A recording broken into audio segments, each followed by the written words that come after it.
once again, she wants everybody to participate, and that's her characteristic and her most salient and quality. especially very, very bright lady. So she's very good speaker. Yeah. So do come and let us enjoy. I've decided to speak on the unusual topic of silence today, and I realized this program is mostly about music and bhajans and reciting beautiful poetry. But I thought it would be nice if we take us a time out and just change the tempo today. So silence, as most of us know, that when to talk and when to be silent. And recently I read an article by Patty Davis on the value of silence. And she had written this article after Prince Harry was talking about his personal problems on every media outlet. And she said that some things should be private and not shared in public. And also if we take a step back and time out, as they say in American English, is when we take a step back, we look at things with a wider lens, and it allows us room to be introspective and see where we are wrong and correct our own behavior.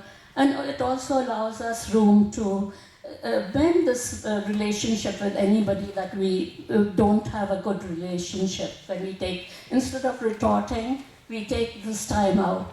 And so it helps us look at life with a wider lens. Secondly, I felt silence is so much a part of nature. So much of our time in life is spent in silence, the silence of the night, which allows nature to heal itself.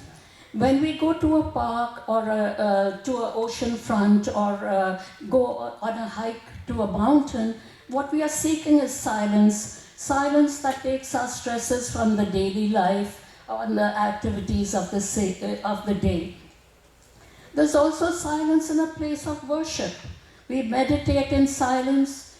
Our deepest prayers are said in silence. Many of the ashrams and monasteries are in mountains where there is silence. We seek the divine when there is silence around us. We feel His presence when we go to a mandir or a gurdwara and there's silence around. We feel the presence of God in that silence. Then there's silence in our everyday life.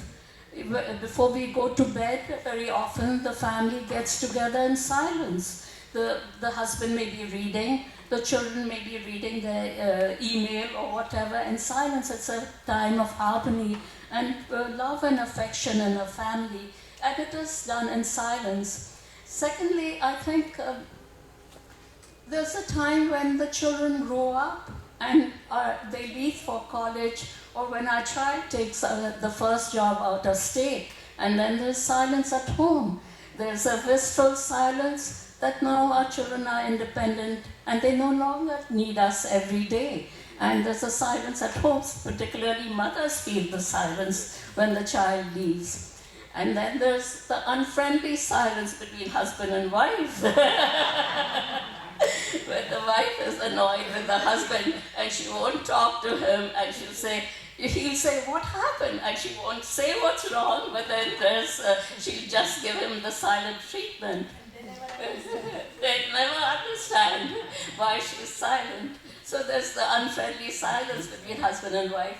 And then there's silence, mischievous silence of children. I have 2 grandchildren who are 4 and 7. And when they are silent, it's not they are good angels. My granddaughter, who's 4, has got crayons, and she's drawing murals on the wall, which has been freshly painted. My grandson, he's in the bathroom for a long time, washing his hands. It's not that he's washing his hands, he's using the soap to make bubbles all over. So beware the silence of young children. They are up to mischief and no good. Thank you.